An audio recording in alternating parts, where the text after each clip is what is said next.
Bismillahirrahmanirrahim. Assalamualaikum warahmatullahi wabarakatuh. Anak-anak Ustadz yang soleh dan soleha, semoga kita semuanya selalu dalam lindungan Allah SWT, selalu mendapatkan nikmat kesehatan yang cukup luar biasa dan juga nikmat kesempatan untuk selalu mendapatkan ilmu pengetahuan. Baik, pada kali ini Ustadz akan melanjutkan pelajaran tema kita, yaitu masih di tema 4 tentang sehat itu penting, subtema 2, gangguan kesehatan pada organ peredaran darah, muatan IPA KD 3.4 dan 4.4. Bagi anak Ustadz yang punya buku, buka bukunya halaman 28, yaitu mengenai gangguan kesehatan pada jantung dan pembuluh darah pada manusia. Organ peredaran darah manusia itu terdiri atas jantung, pembuluh darah, dan darah. Antara jantung, pembuluh darah, dan darah itu saling berhubungan. Jika ada salah satu antara jantung, pembuluh darah, dan darah itu ada yang bermasalah, satu aja bermasalah, itu akan berpengaruh kepada yang lainnya, ya. Contohnya saja di sini kalau seandainya pembuluh darah yang mengalami penyempitan akibat lemak, ya, itu nanti akan berpengaruh kepada jantung, ya, pada jantung, dan juga terpengaruh kepada darah, ya. Jadi antara jantung, pembuluh darah, dan darah itu saling berhubungan. Makanya anak Ustadz harus semuanya itu harus dijaga, ya. Nanti Ustadz akan jelaskan di akhir cara menjaga sistem peredaran darah, ya. Gangguan kesehatan dapat terjadi di jantung, pembuluh darah, ataupun di darah. Jadi bisa juga terjadi nanti bisa di jantung, ya, bisa di pembuluh darah, dan juga terjadi di darah. Jadi bisa semuanya, nak. Di mana terjadi gangguan, sedangkan itu nanti saling berhubungan, ya. Satu aja yang kena nanti akan berpengaruh kepada yang lainnya. Kita lihat yang pertama adalah penyakit atau gangguan kesehatan yang terjadi pada jantung, yaitu adalah jantung koroner. Penyebab jantung koroner yaitu penyumbatan pembuluh darah oleh berbagai macam zat, misalnya lemak darah atau yang disebut dengan kolesterol dan juga zat kapur, ya. Kolesterol darah, nah, ya. Ini kebanyakan diakibatkan karena selalu atau sering mengkonsumsi makanan-makanan yang berlemak, ya. Makanya Ustadz mulai dari sekarang mengenai makanan itu tolong dijaga kali, nah, ya, karena itu akan berpengaruh kepada kesehatan Ustadz juga. Terus gejala jantung koroner yaitu adalah sesak nafas, terasa sakit di bagian dada, dan cepat lelah. Nah, itu adalah ciri-ciri atau gejala dari jantung koroner. Terus yang selanjutnya adalah hipertensi atau disebut dengan darah tinggi. Bisa suka marah-marah dia, nah, ya. Disebabkan naiknya tekanan darah. Hipertensi itu terjadi karena sering mengkonsumsi makanan yang mengandung lemak dan garam, ya. Jadi anak Ustadz tolong jaga pola makannya, ya. Bukan berarti di sini tidak boleh mengkonsumsi lemak dan garam, nak, ya. Orang yang kekurangan garam saja, nah, itu bisa terganggu organ yang lainnya, nah, ya, karena kita pun juga membutuhkan iodium, ya. Yang di sini maksudnya tuh jangan berlebih-lebihan, ya, karena memang sesuatu yang berlebihan itu tidak bagus, nah, ya. Gejala hipertensi yaitu adalah jantung berdebar-debar, badan lemah, dan pusing. Itu adalah gejala dari penyakit hipertensi. Terus yang ketiga adalah hipotensi, lawan dari hipertensi tadi, nah, ya. Kalau tadi adalah darah tinggi, kalau ini darah rendah, ya, itu disebutkan turunnya tekanan darah. Hipotensi terjadi karena kurang berolahraga dan kurang mengkonsumsi makanan yang bergizi. Jadi olahraga itu, nah, itu juga akan berpengaruh kepada sistem peredaran darah, nah, Ustadz. Ya, makanya nah, Ustadz jangan malas-malas berolahraga. Kalau kita tidak ingin olahraga yang kecil-kecil aja, nah, ya. Entah lari-lari kecil. Pokoknya yang jelas kita selalu melakukan gerakan-gerakan biar sistem peredaran darah kita pun lancar, nah, ya. Gejala penyakit hipertensi yaitu adalah mudah lelah, kaki dan tangan terasa dingin, dan pusing. Ini hampir sama apanya, ya. gejalanya dengan penyakit hipertensi tadi. Terus yang selanjutnya adalah penyakit varies. Varies itu kalau dilihat itu biasanya ada kayak macam urat, nah ya, semacam urat yang kelihatan di kaki, nah di kaki ataupun di betis. Itu disebabkan adanya gangguan atau hambatan pada pembuluh darah vena, pembuluh darah yang mengandung karbon dioksida dalam mengalirkan darah. Selain itu, juga disebabkan faktor keturunan dan terlalu lama berdiri atau duduk bersila terus-menerus. Nah, itu penyebabnya ya. Makanya setiap kali olahraga, biasanya guru olahraga itu kalau siap olahraga, anak ustadz jangan duduk bersila atau dilipat kakinya. Biasakan diluruskan kakinya ya. Tujuannya apa? Untuk menghindari variasi ini. Nah, nanti kalau siap olahraga kaki kita masih dalam keadaan masih capek ya, nah itu sangat disarankan untuk diluruskan ya, jangan dilipat terlebih dahulu, nanti bisa menyebabkan varies. Gejala varies yaitu adanya benjolan pada kaki berwarna keunguan, terus pegal-pegal dan lelah di bagian tungkai kaki. Nah, itu varies ini bisa kita lihat secara kasat mata aja bisa tuh nak ya.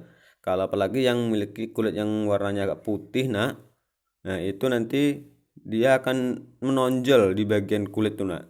Ini menonjol semacam kayak urat yang menonjol.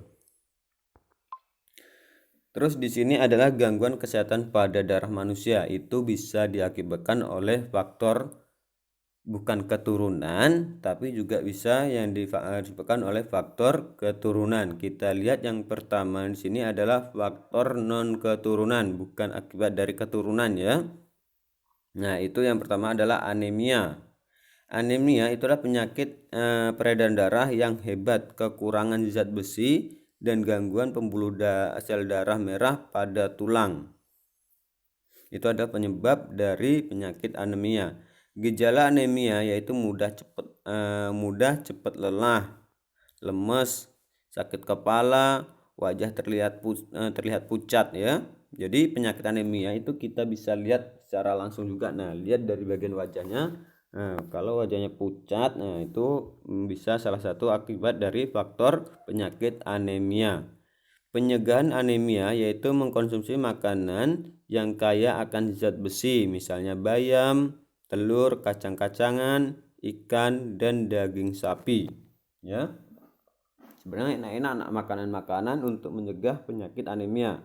Ya, mungkin anak Ustadz harus ya, mau tidak mau harus selalu bukan selalu lah ya, pokoknya sering lah adalah makan bayam, telur, kacang-kacangan diselang-seling makanannya ya.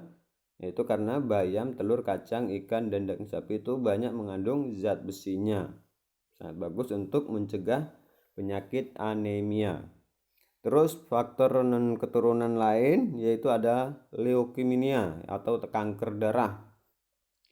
Leukemia itu merupakan kondisi ketika jumlah sel darah putih lebih banyak dibandingkan sel darah merah. Sel darah putihnya itu sangat banyak sehingga sel darah merah itu sedikit ya. Gejala leukemia yaitu mudah lelah, kurang nafsu makan, dan timbul rasa nyeri pada tulang. Itu adalah penyakit leukemia atau kanker darah. Terus faktor keturunan lainnya adalah demam berdarah. Nah, demam berdarah ini jelas yaitu penyakit yang disebabkan oleh gigitan dari nyamuk Aedes ya. Demam berdarah merupakan infeksi virus Dengue yang menyerang komponen darah yaitu trombosit dan keping darah. Penderita demam berdarah harus segera dibawa ke dokter untuk mendapatkan pengobatan karena demam berdarah ini kalau dibiarkan saja itu bisa membawa maut bagi si pasien atau yang mengalami demam berdarah. Demam berdarah itu biasanya ciri-cirinya itu panas turun, tidak normal panasnya suhu tubuhnya ya. Demam berdarah disebabkan oleh virus Dengue. Virus ini berasal dari nyamuk Aedes ya. Ini nyamuk ini biasanya kalau Ustadz baca di buku, itu adalah aktifnya itu pada menjelang maghrib sama di waktu subuh. Nah ya, makanya anak Ustadz, nah kalau udah azan subuh tuh nah cepet-cepet sholat ya, jangan masih tidur juga, nanti takutnya malah tergigit nyamuk ini nak ya. Terus di sini kita lihat faktor yang disebutkan oleh faktor keturunan, mungkin bisa dari orang tua, nenek atau kakek ya, dari abang atau dari adik ya. Nah ini adalah yang pertama adalah hemofilia. Hemofilia adalah penyakit keturunan yang menyebabkan tubuh kekurangan protein yang dibutuhkan dalam proses pembekuan darah ya. Jadi kalau seandainya di sini pembekuan darahnya tidak mengalami pembekuan darah, kalau seandainya luka sedikit, nah itu susah darahnya berhenti nak keluar terus. Nah itu disebabkan oleh penyakit hemofilia nak ya. Gejala penderita hemofilia adalah darah suka membeku, darah sukar membeku saat terjadi luka ya, susah membeku nak, jadi keluar cair darahnya. Itu adalah faktor penyakit hemofilia, itu disebabkan oleh faktor keturunan nak ya. Kalau seandainya ada salah satu dalam keluarga kita, contohnya ayah ya, ayah mengalami penyakit hemofilia, itu bisa kemungkinan anak-anaknya nanti terserang juga penyakit hemofilia. Terus yang faktor keturunan yang lainnya adalah thalassemia ya, itu merupakan kelainan pada darah yang tidak dapat memproduksi cukup hemoglobin. Hemoglobin adalah protein pembentuk sel darah merah yang berguna untuk mengikat oksigen dan membawanya ke seluruh tubuh. Gejala thalassemia yaitu adalah berat badan yang rendah, sesak nafas, mudah lelah, dan sakit kuning. Ya, itu adalah gejala dari penyakit thalassemia. Jadi di sini hemoglobin itulah yang membuat darah kita menjadi warna merah. Nah di sini sedangkan penyakit thalassemia ini adalah tubuh kita tidak dapat memproduksi cukup hemoglobin ya. Jadi darahnya itu nanti warnanya berarti tidak terlalu warna merah kali nak ya. Nah itu sangat berbahaya juga, bisa menyebabkan penyakit kuning nak. Terus di sini kita lihat faktor-faktor yang mempengaruhi kesehatan sistem peredaran darah ya. Ini yang harus Ustadz perhatikan. Yang pertama adalah gaya hidup. Seseorang yang memiliki gaya hidup yang kurang baik, misalnya mengkonsumsi makanan yang berlemak secara berlebihan, tidur larut malam, dan jarang berolahraga, akan berpotensi terkena gangguan sistem peredaran darah.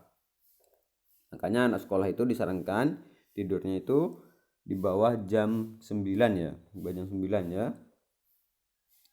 Terus jangan suka bergadang, terus mengkonsumsi makanan, nah itu harus hati-hati nah ya, dalam mengkonsumsi makanan itu harus dilihat, jangan sembarangan makan makanan yang banyak mengandung lemak.